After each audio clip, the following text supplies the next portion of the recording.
Hello, everybody, and welcome to a new series that we're going to be doing, one for each of the core classes. And this is a teaching guide that I'm going to give to Travis to a second to kind of like sum up what this series is. But first, I just want to say thank you so much for watching. If you're new to the channel, consider liking, subscribing, commenting, all that jazz. And then, Travis, I'm going to throw this to you. What is the goal of this series for new players? So this is going to be a series where we're going to talk about a deck that is built. This is a deck to help new players, but the series itself is going to be geared towards experienced players who have most, if not all, of the content released for the game. We're going to talk about a deck to teach new players how to play a certain class, as well as highlighting some of the important things that class does, while still keeping it simple enough that they can enjoy the game. We're going to try to avoid overwhelming them with things.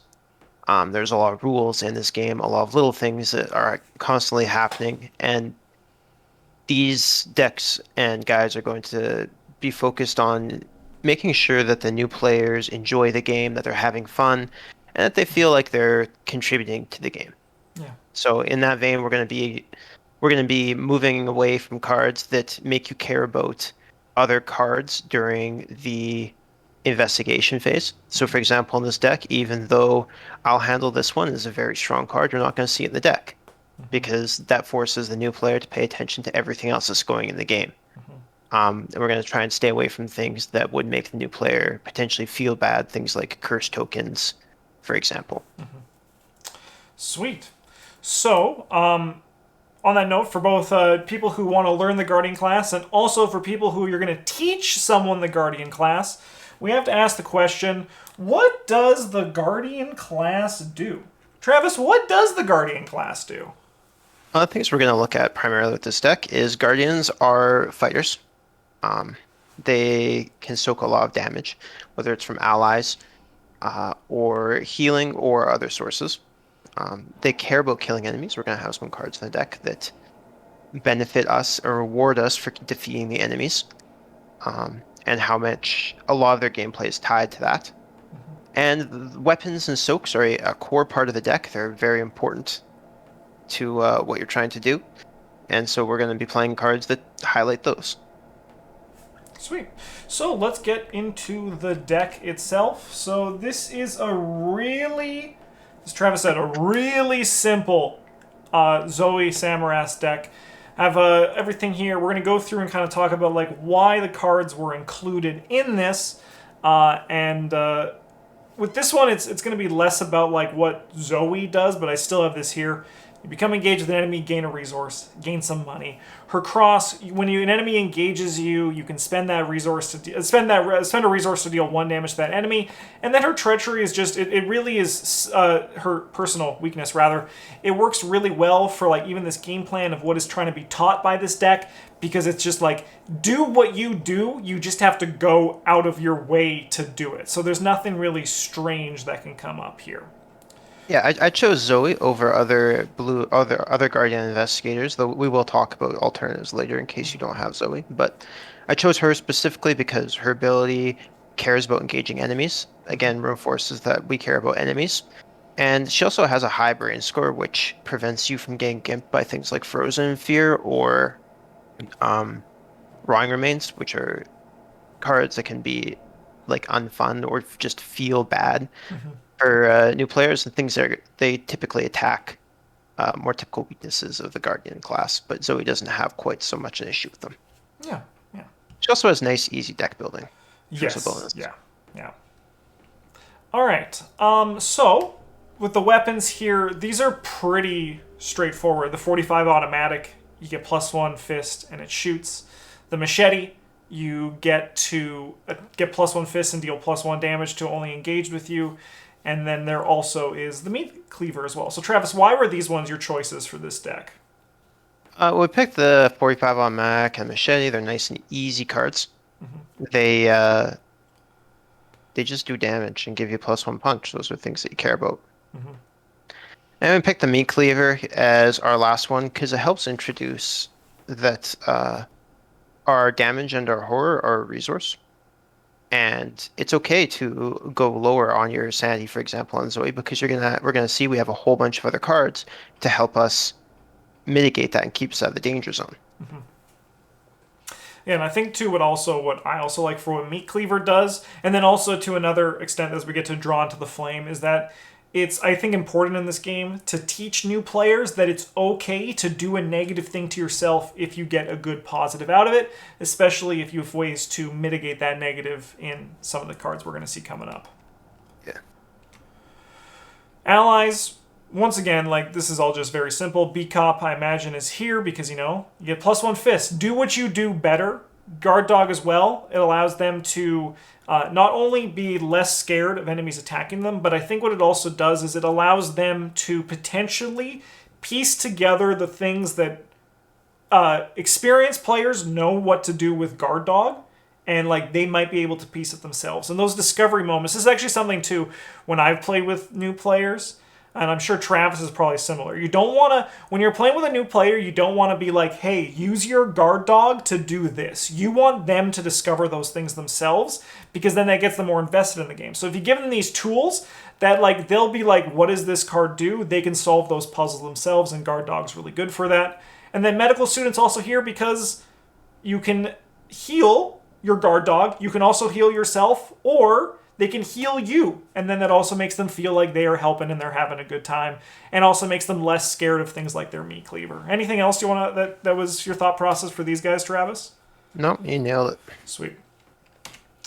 All right, Travis. Why were these guys included? The Flesh Ward and the Liquid Courage. Well, we got the Flesh Ward here is because I needed one more card to pair up with the 5 off-color ones. This one came in the what's his face? Nathaniel Cho deck, so I imagine a lot of people have it.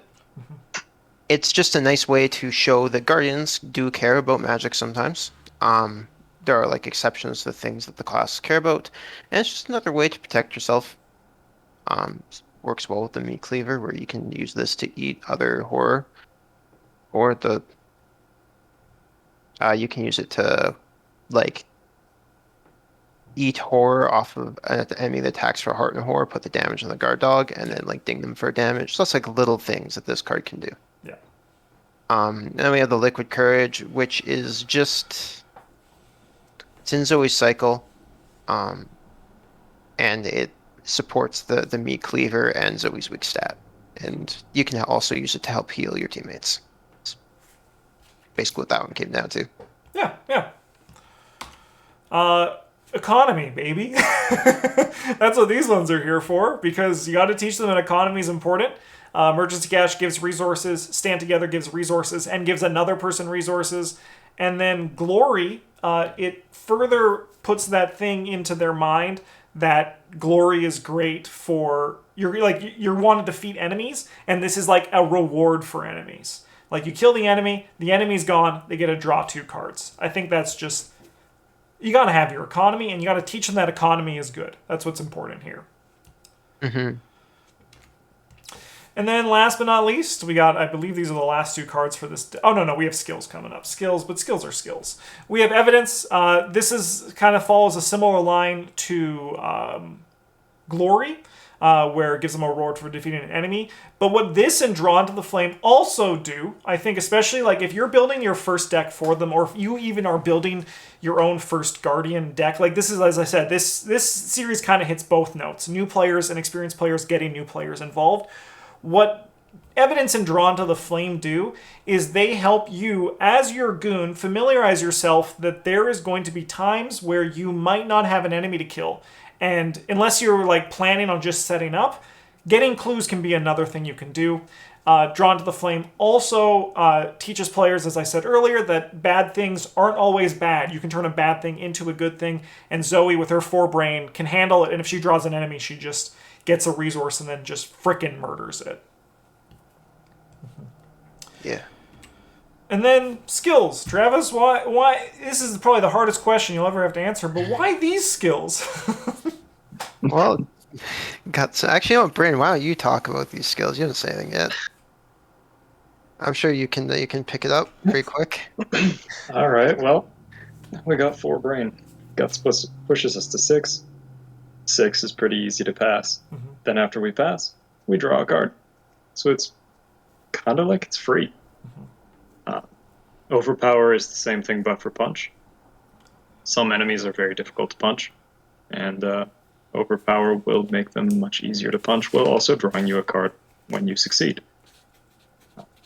Again, almost being free. And Vicious Blow. Vicious Blow is just another good way to drive home the idea that, like, you should be punching guys. You do that. Sweet. Yeah, that's pretty much what they're there for. So, substitutions. This is if you don't have these cards, or if you want to even just like tailor your experience better for the person you're playing with. We have some substitutions here that might lend you some usefulness here. So, Travis, what about these ones? Yeah, I tried to. Well, I drew cards from the entire collection. I tried to keep things mostly limited to the cycle of the investigators from the core sets and the investigator decks, where I could. But if they think the horror thing might be a little too complex, we could also look at playing either Fire Axe or Prepared for the Worst from the Dunwich Legacy. Fire Axe I elected not to choose because it doesn't really. Zoe generally wants her resources for other things, and I like the Meat Cleaver's resource thing better, or sanity thing better. But it's a fine option if you just want another weapon. And then Prepared for the Worst didn't actually make the cut because searching your deck can be quite lengthy for new players, and they also don't always understand why something Prepared for the Worst is good. And I find it's better for new players to just like play more of the cards that actually do things as opposed to giving them consistency, because that can be kind of boring for them. Yeah. What about this medical student? Some of the substitutions here. We got like infinite options for this. First aid and emergency cash or emergency aid aren't like great cards, but they still fulfill a similar niche where you can you can heal your teammates, you can heal your allies, what have you. And then True Grit and Something Worth Fighting For support the whole protecting your teammates aspect of it. And none of these do it quite as well as the medical student does, but like they do each half of it, kind of, you know? Yeah. And then we also have the Drawn to the Flame, which can be other staples. Yeah, just other cards that you aren't using in whatever deck. Yeah. Something nice and simple for them. Oh, yeah. All right. So now we're going to talk about upgrades. And for this series, what Travis has done is he has selected a chunk of upgrades similar to that you can just give to the player that fits into kind of like the investigator deck style. So they're going to have, these are like the cards you can pull out in advance for them and be like, just look at these ones, as opposed to giving them their whole binder and then they go freaking cross-eyed, right? So we want to avoid that. This is also like, once again, for a new player, if you're just starting out and you happen to be watching this video, the best thing to do is don't try to look at your whole collection at once. Look at pieces of your collection, and these are the pieces you can look at here. So the first stuff we got here is an upgraded ally stuff. So the upgraded Beat Cop. This one's nice and easy because Beat Cop level 2 is just good. Like, it's just like really strong in comparison to the other one because now you can deal more damage, which will also teach the players the importance of 2 damage versus 1 damage versus 3 damage. Like, these are numbers that when you play the game a lot, you understand just naturally why B-Cop is good, but you can't really explain to a new player. You're like, oh, B-Cop's good because of this. Like, you know that there's that meme of like the guy at the sporting event holding the girl by the back of the neck and like talking to her like this and she looks really bored. That's what happens when you try to explain that to a new player. So teach them through gameplay, and then they can learn that through B-Cop. Brother Xavier, this guy does a lot of the things too that kind of fits like the similar idea to what Travis was saying for medical student. Makes your brain stronger, you're so defensive, soaks for 3 and 3, can defend other investigators, and then when he's defeated, he can deal 2 damage to an enemy. There's a lot in Brother Xavier that can really teach that player about the class, and then also like the nice thing too about giving them these pool of upgrades is that they can build depending on the style they want. And then there's Charisma, which is just if they want to play more allies, if they see their allies and they think, hey, I want to do more of this, charisma is the way to do that. Travis, what about these next ones? We got a lightning gun, which is just our. This could really be any big weapon, but lightning gun is the most straightforward one. New players will be excited to play with it because they look at it and they're like, "Wow, +5 punch." And they won't even look at the +2 damage in my experience. They'll just be like, +5 punch. Yeah. But yeah, it's if they want a more efficient weapon, this is what you got for them. Next up, we have the upgraded evidence because maybe they like feeling that they can help with the clues. They like to contribute in that way. They like being rewarded for killing the enemies, and this is just a better version of that card. It's also a nice, easy thing for them to upgrade if they have like a floating experience, where I find that new players like to spend all their experience. They don't like holding it over. This gives them something easy that they don't have to think about what card they're going to take out. They don't have to think about what they're going to spend it on. It's just here. Next up, we have the level 3 first aid. And again, like in the grand scheme of things, this card isn't fantastic. But it's a fine card. It gives the Guardians something to do so that they can feel like they're helpful on the turns when there aren't monsters to kill. It gives them synergy with their allies. Especially they can figure out how this is really good with like Guard Dog or Beat Cop, where they can get extra damage out of them. Yeah, they can feel good about helping their teammates. It's just lots of good moments for them, I think, with this card. Yeah. Bryn, why could these cards potentially be helpful for a new player learning the Guardian class? Well, we've got I've Had Worse, which lets you cancel damage and or horror, and then gain that many resources. So this is a good way to show players that taking damage is not that bad of a thing, unless it's the damage that kills you, in which case, like, damn, yeah, that's kind of bad. But up until you lose those last hit points, doesn't matter. It's not a huge issue. Get to take that and turn it into an upside instead. We got Stand Together, which resources and cards are both good things. They allow you to play the game more, and you get to pick somebody else at your location and also let them play the game. These are all kind of feel good things. It also commits for a Guts, which helps you not have the bad things happen to you. So that's good too. And we got Taunt here, which is, engaging enemies is good. Engaging enemies and getting to score damage and draw cards, that's also good. Being Zoe Samaras and getting to engage enemies, even better. Yeah. This one is a bit of a niche card that, if you're playing an investigator who isn't Zoe, it's probably not quite so good.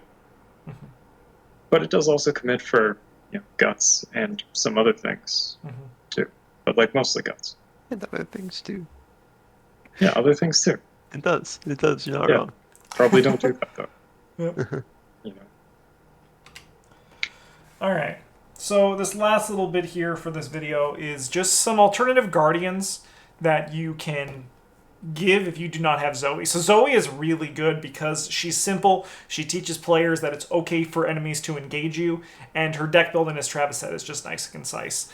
Nathaniel Cho, while he is a little bit more like he's a bit more like they have one plan, right? Like you get the boxing gloves. He has an option that they can do for that, and then they can learn a different style of fighting. Like they obviously chose Nathaniel deck for the Investigator starter packs for a reason. So he's an alternative as well. Mark Harrigan is just good. The only thing about Mark Harrigan too is for a new player, they might. It might put a fear of God in a fear of Sophie, not a fear of God. A fear of Sophie in them that they don't want to take too much damage. But it also it can kind of be that learning process where they can see why healing can be important, or alternatively why damage isn't the end of the world because you can turn it into cards with Mark Harrigan, and then it also can teach them to in the pinch of it, if they really need to, just use Sophie's ability to get a stat increase for a test. and that ultimately these things are okay, because with healing and proper planning and soak, which is what the Guardian class wants to do, Sophie shouldn't be a problem.